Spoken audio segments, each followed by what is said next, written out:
A graça e a paz do Senhor Jesus. Tudo bem com vocês? Eu espero muito que sim, que vão estar com vocês em mais um Café com Jesus, que venho compartilhar a palavra de Deus, mais um devocional. Juntos vamos estar crescendo na graça e no conhecimento da palavra de Deus.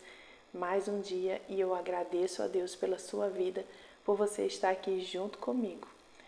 Estamos estudando, meditando no livro de Provérbios e tirando as lições que possamos aprender e aplicar em nossas vidas.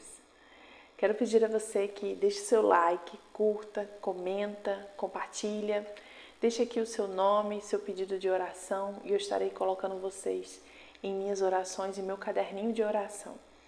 E vamos estudar a palavra, aprender cada dia mais sobre o nosso Pai querido e amado. Quero inspirar você a ter um caderninho, pegue sua Bíblia, marque, tenha amor pela palavra de Deus, né? Porque é ela que nos sustenta de pé. Que você possa todos os dias ler um pouquinho, um capítulo por dia, né? Não precisa ser muito. Você lê um capítulo, você estuda aquele capítulo e assim você vai se fortalecendo, a gente vai entendendo a palavra e a gente vai ganhando força, porque a palavra de Deus tem poder. Ela muda, ela transforma, ela nos confronta, ela nos conserta e nos coloca no caminho certo, no caminho que Deus quer que nós estejamos. Que a gente possa conhecer ao nosso Pai, porque se a gente anda com Ele, a gente tem que conhecer quem é Ele. E através da sua palavra, nós vamos conhecer a Ele e qual é a vontade dEle para nós. Amém? Livro de Provérbios, capítulo 18, fala da sabedoria orienta. A versão da minha Bíblia é a NVI. E o primeiro versículo vai falar assim: quem se isola busca interesses egoístas e se rebela contra a sensatez. E o significado desse versículo é: esse é um provérbio de difícil entendimento e que é traduzido de diferentes formas. O que podemos concluir, independentemente da versão que foi traduzido, é que quem se isola é uma pessoa difícil de compreender, seja pelos motivos ou atitudes. Aleluia. Versículo 2 vai dizer assim, ó: o tolo não tem prazer no entendimento, mas sim em expor seus pensamentos. E esse versículo quer dizer que muitas pessoas são lerdas em aprender, mas apressadas em falar. O tolo não se interessa em aprender, mas sempre quer dar a sua opinião.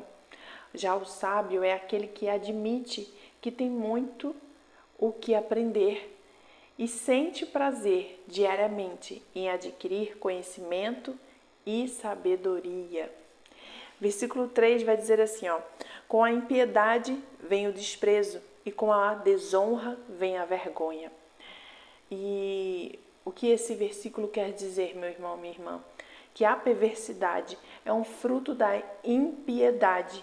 A impiedade tem a ver com nossa relação com Deus, enquanto a perversidade está ligada à forma de que nos relacionamos com os outros. A perversidade nesse versículo é acompanhada de 3 outros termos que indicam vergonha. Versículo 4 ao 8 vai dizer assim, ó: as palavras do homem são águas profundas, mas a fonte da sabedoria é um ribeiro que transborda. Não é bom favorecer os ímpios para privar da justiça o justo. As palavras do tolo provocam briga e a sua conversa atrai açoites. A conversa do tolo é a sua desgraça e seus lábios são como uma armadilha para a sua alma. As palavras do caluniador são como petiscos deliciosos, descem até o íntimo do homem. E o que quer dizer, meu irmão e minha irmã, esses versículos do 4 ao 8? Aqui Salomão apresenta um comentário sobre as palavras. Elas podem ser águas profundas que escondem tanto quanto revelam. Uma fonte que alimenta um rio do qual todos podem beber. Já o fascínio da fofoca mostra as palavras no seu nível mais sutilmente destrutivo, como o saborear despreocupada de uma iguaria. Elas são suavemente absorvidas pela mente. Temos que usar palavras que abençoam, que ajudam, né? E não fazer fofocas e usar palavras que podem ser, muitas das vezes, meu irmão, destrutiva, né, na vida de outras pessoas. Que possamos ter sabedoria ao falar, né, medir e pensar bem nas palavras que estão saindo da nossa boca. Que possamos refletir nestes versículos. Versículo de número 9 vai dizer assim: quem relaxa em seu trabalho é irmão do que o destrói. É possível tirar duas verdades deste versículo. A primeira é que uma pessoa relaxada no que faz não alcança sucesso em seu trabalho. O trabalhador preguiçoso jamais será perito no que faz. Já o negligente é um indivíduo ingrato, pois enterra seus talentos e arranja desculpas infundadas para não se esmerar no que faz. E o que quer dizer essa palavra esmerar? Para não se empenhar no que faz, para realizar algo, né? A pessoa fica arrumando desculpas para não fazer. Então, é o que? É uma pessoa negligente, né? Aqui fala do preguiçoso e da pessoa negligente.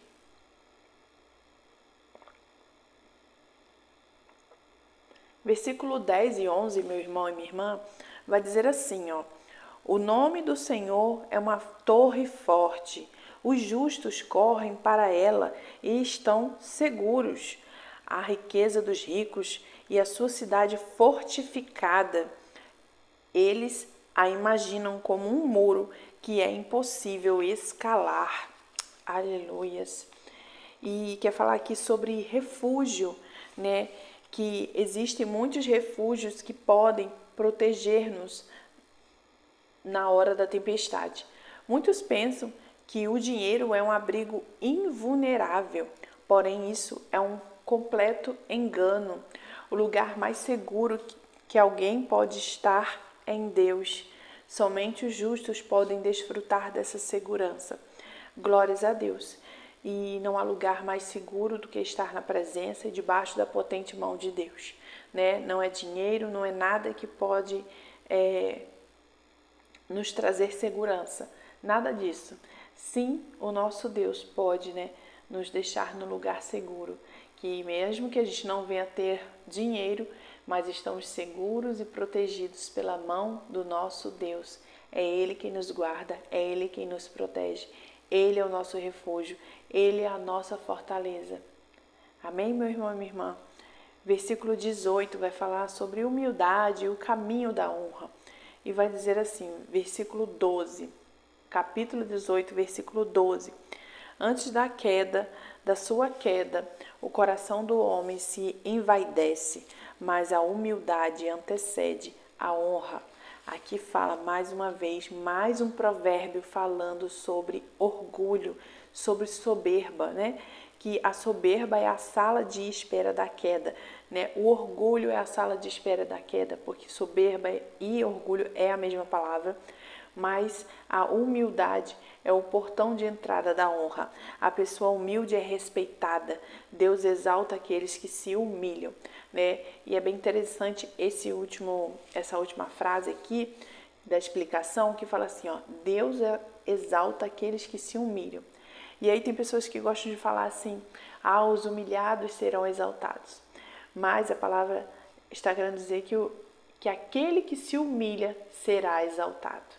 Que nós possamos ter um coração humilde e se humilhar diante da presença de Deus, porque aí sim seremos exaltados, né? Não aqui da forma que é pregada ou que é falada, que os humilhados serão exaltados, mas como diz na palavra de Deus, que aquele que se humilha será exaltado.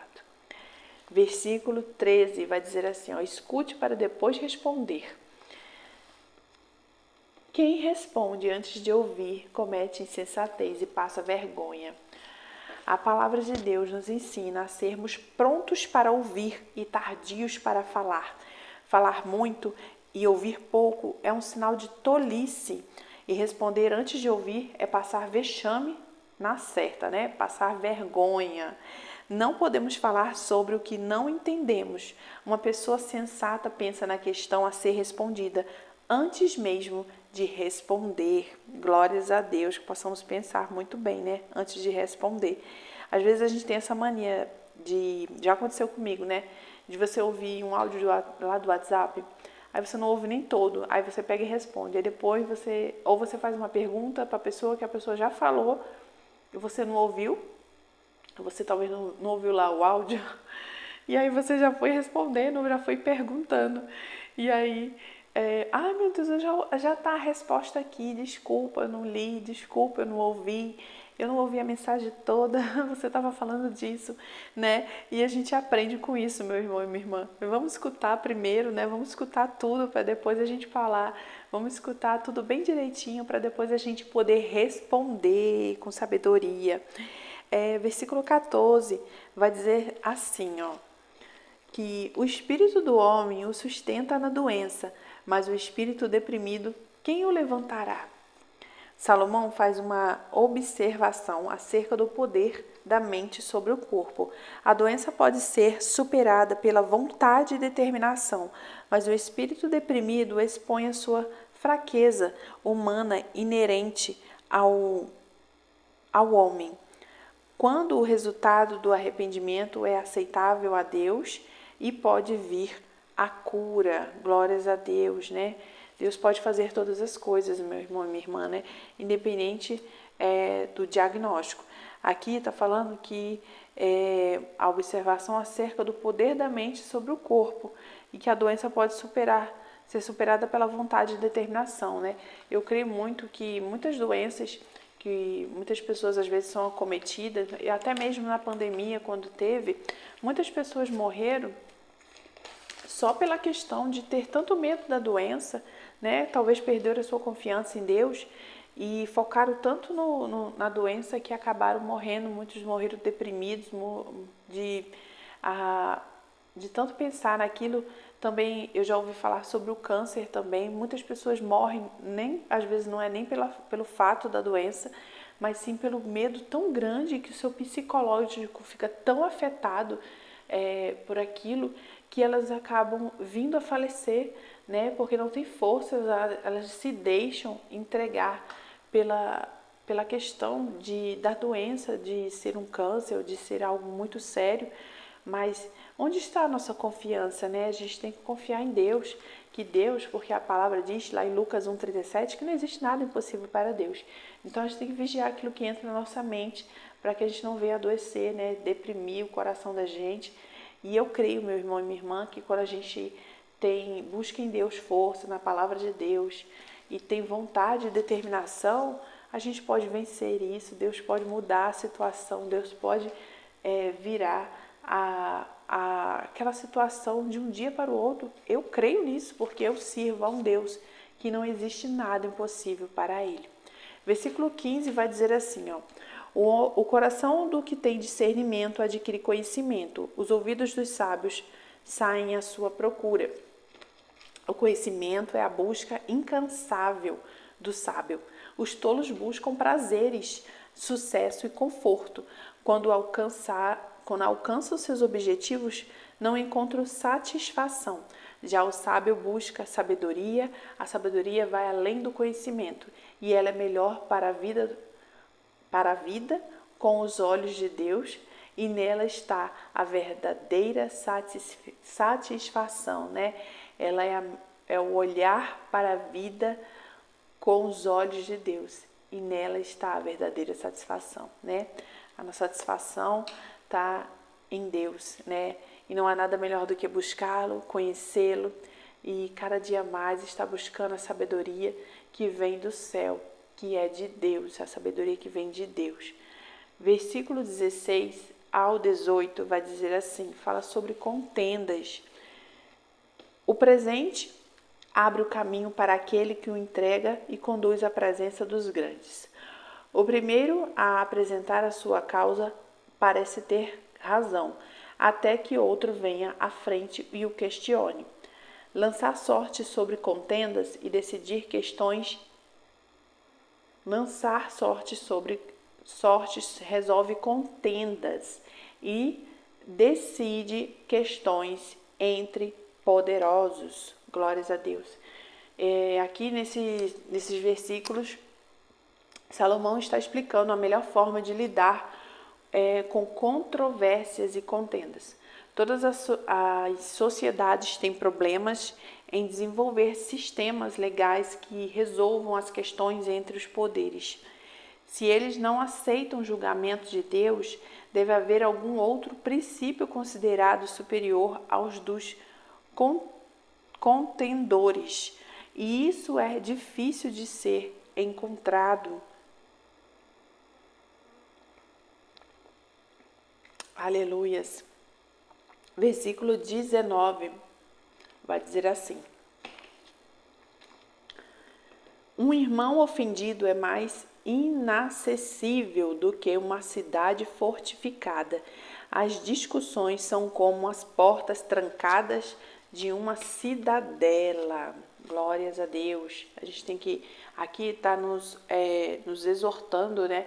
Nos alertando sobre não ofender ao nosso irmão, né? A tomar cuidado em ofender outras pessoas. A tomar cuidado com brigas com os nossos parentes, né? Com pessoas próximas. Nunca é sábio ferir uma pessoa.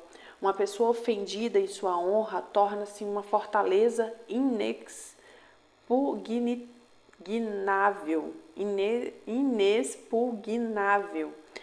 Devemos tratar todas as pessoas com dignidade e amor. Uma pessoa ferida resiste como uma fortaleza, e suas contendas são tão fortificadas como um palácio. Né? Quando você fere alguém, na verdade, quando uma pessoa é ferida, ela cria, né, ali uma barreira forte, realmente, né? E como fala, um palácio, uma fortificada, aquela barreira que impede, né, de haver uma aproximação. Ali acontece aqui a dureza do coração e é muito complicado, meu irmão, que a gente venha entender aqui, que a gente venha respeitar uns aos outros, né? E eu acredito muito que tudo isso aqui começa na boca da gente, naquilo que nós falamos, como Provérbios já tem nos alertado a controlar a nossa boca, a nossa língua. Eu creio muito que se a gente for sábio, controlar o nosso falar, o nosso agir, né? Vamos desenvolver o fruto do Espírito, do domínio próprio, para a gente não emprestar a nossa boca para o inimigo de nossas almas, que muitas das vezes as pessoas têm emprestado a sua boca para poder ferir e magoar seus parentes, porque é muito perigoso, meu irmão e minha irmã, aqueles que estão próximos a nós. Muitas das vezes, né, se a gente se deixar ser usada pelo inimigo de nossas almas, que é Satanás, a gente pode ferir e machucar as pessoas que estão perto de nós. Então, nós temos que vigiar constantemente naquilo que estamos falando, naquilo que estamos fazendo. Muitas das vezes, estamos magoando e ferindo aqueles que estão próximos a gente, né? Que a gente venha ter sabedoria. E se a gente tiver que exortar em algo, tiver que alertar em algo, que tudo seja com muito amor, né? Exortando em amor, né? A gente peça sabedoria a Deus e a ajuda do Espírito Santo de Deus. Versículo 20 e 21 vai dizer assim: do fruto da boca enche-se o estômago do homem, o produto dos lábios o satisfaz. A língua tem poder sobre a vida e sobre a morte. Os que gostam de usá-la comerão do seu fruto. Glórias a Deus. Aqui falando da língua, né? Acabei de falar sobre isso. E mais uma vez, mais um versículo, mais um capítulo de Provérbios que fala sobre a língua, meu irmão, minha irmã. E vai dizer assim, esses versículos: esse par de provérbios adverte aqueles que falam demais. Lançam uma luz primeiro, produzindo sobriedade. E ambos recomendam cautela. A morte e a vida estão no poder da língua. O que alguém fala pode fazer um relacionamento florir ou acabar com ele. Cuidado com a língua. Glórias a Deus. Acabei de falar sobre isso, que a gente tem que controlar a nossa língua, tomar cuidado, porque esse membrozinho tá aqui, mas ele é tão perigoso, tão pequeno, mas tão perigoso. Pode ferir, pode magoar, pode matar uma pessoa, meu irmão e minha irmã. Quantas pessoas têm tirado sua vida por bullying, né? Pessoas que fazem bullying, às vezes aquela pessoa não tem estrutura psicológica para aguentar aquilo, e pessoas jovens, muitas pessoas têm tirado a vida porque não aguentam, porque o seu psicológico é fraco e não aguenta. Então a gente tem que tomar cuidado naquilo que nós estamos fazendo, falando, né? 22, versículo 22, vai dizer assim: quem encontra uma esposa encontra algo excelente, recebeu uma bênção do Senhor. Glórias a Deus. O casamento pode ser uma fonte de felicidade ou um poço de infortúnios. O casamento foi criado por Deus para a felicidade do homem e da mulher, mas quando um dos cônjuges está com o coração no lugar errado, o que era para ser um sonho pode ser um pesadelo. Ter um casamento feliz é melhor do que granjear fortunas. Essa palavra aqui, granjear, significa obter, adquirir. Então, vamos substituir aqui. Ter um casamento feliz é melhor do que obter fortunas. Glórias a Deus. Não há nada que pague, né, meu irmão e minha irmã, a paz, a felicidade. Então, não é fortunas, não é nada que a gente possa adquirir que vai pagar isso, né? A felicidade é algo que dinheiro nenhum paga, né? Dinheiro não paga isso. E ter um casamento abençoado é uma bênção, né? Uma bênção, né? Se você ainda não casou, ore para que Deus lhe dê um casamento abençoado, né? Uma esposa abençoada e temente a Deus. Um homem abençoado e temente a Deus, né? Casamento a gente tem ainda o poder de escolher, né, antes de casar. Então que você peça orientação a Deus para que você possa ter um casamento muito abençoado. E se você já casou, coloque em oração. Deixe Deus conduzir o seu casamento. Deixe ele ser a terceira dobra, né? Que o cordão de três dobras, ela não vai se romper, né? Como diz na palavra. Versículo 23 fala assim: o pobre implora misericórdia, mas o rico responde com aspereza. Não devemos estar atentos somente ao conteúdo de nossa fala, mas também a forma de falar merece ser analisada. Quem não fala com doçura acaba por expor suas entranhas amargas. Quem é duro no falar demonstra ter um coração maligno. Esteja atento para a maneira que você fala, né? Muitas vezes pessoas que são grosseiras, pessoas que são tão amargas, ali quando a pessoa abre a boca e fala, a gente já está vendo que tem alguma coisa errada com aquela pessoa, né? Tem uma dureza ali, tem talvez uma ferida que Deus precisa ainda curar, que Jesus ainda precisa estar sarando uma ferida, né, que essa pessoa tem. Talvez das batalhas e lutas que essa pessoa tenha tido durante a sua vida, né? E no jeito dela falar, a gente percebe isso, né? A gente consegue ver isso na vida da pessoa. Eu, por muitos anos da minha vida, eu passei por algumas fases, sofri algumas coisas na minha vida e que me deixaram com o coração tão endurecido. E eu tive alguns anos da minha vida que eu era tão amarga que quando eu falava só era para falar palavras que expressavam realmente o fundo do meu coração, de tudo aquilo que eu havia passado, sabe? De toda aquela tristeza, de toda aquela... criei uma casca de uma dureza pelas lutas que passei e pelos sofrimentos que passei.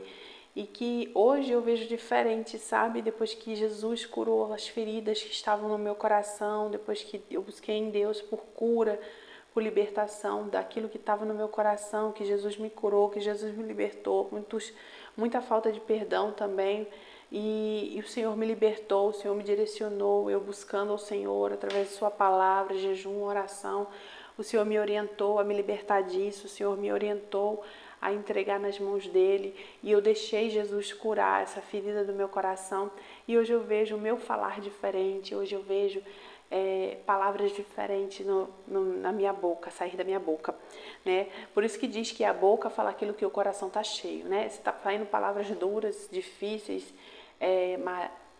de palavras amargas, talvez o nosso coração esteja assim, né? Cheio de amargura, cheio de dureza. E se está saindo palavras doces é porque o nosso coração, ele está refletindo aquilo que está saindo do nosso coração. E o último versículo, o versículo 24, fala do verdadeiro amigo, que vai dizer assim, ó. Quem tem muitos amigos pode chegar à ruína, mas existe amigo mais apegado que um irmão. Existem pessoas que nos cercam na hora da alegria, mas poucas que estão ao nosso lado na hora da crise. O amigo é aquele que ama em todo o tempo e mesmo nos momentos mais difíceis está ao seu lado. Em um mundo de relacionamentos superficiais, é um privilégio ter um amigo verdadeiro, né? Tem amigos que são mais chegados que irmãos, e é verdade. E tem pessoas, e a gente só conhece realmente quem são os nossos amigos no momento do aperto, no momento mais difícil da sua vida, né? No momento de alegria, no momento de fartura, tem muitas pessoas ao seu lado. Mas quando você está na pior, quando você está lá embaixo, quem é que está ao seu lado? Essas pessoas são os seus verdadeiros amigos, que estão com você nos momentos mais difíceis da sua vida. E eles não correm quando chega a luta, quando chega a prova na tua vida, eles não correm não, eles ficam lá te ajudando a vencer esses momentos difíceis. Amém?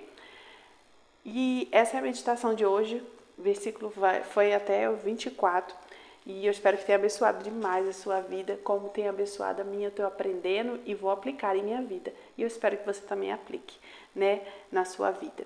Eu quero pedir desculpas ao redor da imagem, algumas mosquinhas voando, como eu já falei, eu sou aqui do interior do Nordeste, no interior de Natal, Rio Grande do Norte, e a gente tem passado por períodos de chuva, graças a Deus.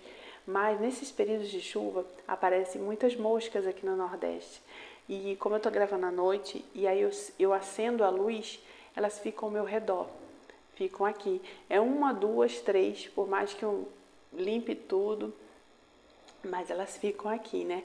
Ao meu redor por conta da luz, que o foco da luz está aqui. Onde tem a luz ela quer ir, a porta está fechada, então não tem como ela sair lá fora. Pelo clima, o tempo chuvoso, elas ficam aqui dentro. Aí aparece uma ou duas e é incrível como elas só querem ficar em cima de mim, né? Misericórdia.